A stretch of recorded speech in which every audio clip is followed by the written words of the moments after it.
Nakakapunta po ako ng Japan! Oh, cute! Ay, sasaktan ka pa. Ang susunod na programa ay rated PG.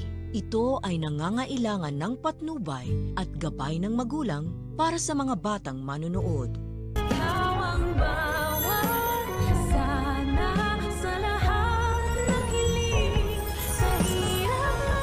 Madali natin mapapabagsak ng Apex.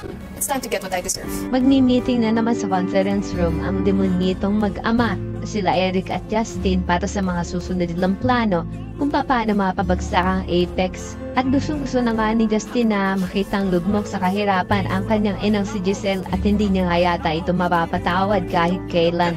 Kahit nga pinadala ng langit itong batang si Andoy para konsensyahin siya. Sa kabilang banda, dahil nga sa sobrang galing nitong si Annalyn ay maipapasan niya ang pagsubok na binigay sa kanya ni Carlos.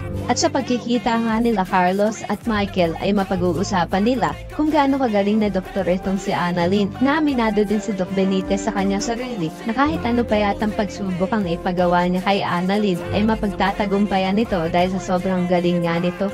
Ang payo naman ni Michael kay Carlos na kahit ano daw galit ni Carlos kay Robert ay huwag niya daw idadamay si Annalyn dahil parang anak na rin nga ang turing ni Michael kay Annalyn at siya nga nagsilbing tatay nito noong mga panahong hindi pa nito nakikilala ang kanyang tunay na ama na si RJ. Samantala, excited naman si Annalyn na ibalita sa kanyang ina na naipasa niya nga ang test ni Doc Carlos para maisama siya sa mga listahan na pupunta ng Japan. Kaya naman sa sobrang tuwa ay mayayakap ni Annalyn ng mahigpit ang kanyang nanay na si Lynette. Yun nga lang hindi may iwasan ni Lynette na masaktan dahil nga sa sinapit ng kanyang braso sa paghagis ng baso nitong si Carlos sa kanya. Takang-taka naman si Annalyn kung bakit nasasaktan ang kanyang ina sa simpleng yakap lamang. At dito naman didiscover ni Annalyn ang sugat ng kanyang nanay sa bandang braso. Kaya naman naabangan natin kung aamin ba itong si Lynette sa kanyang anak ng kanyang sinapit.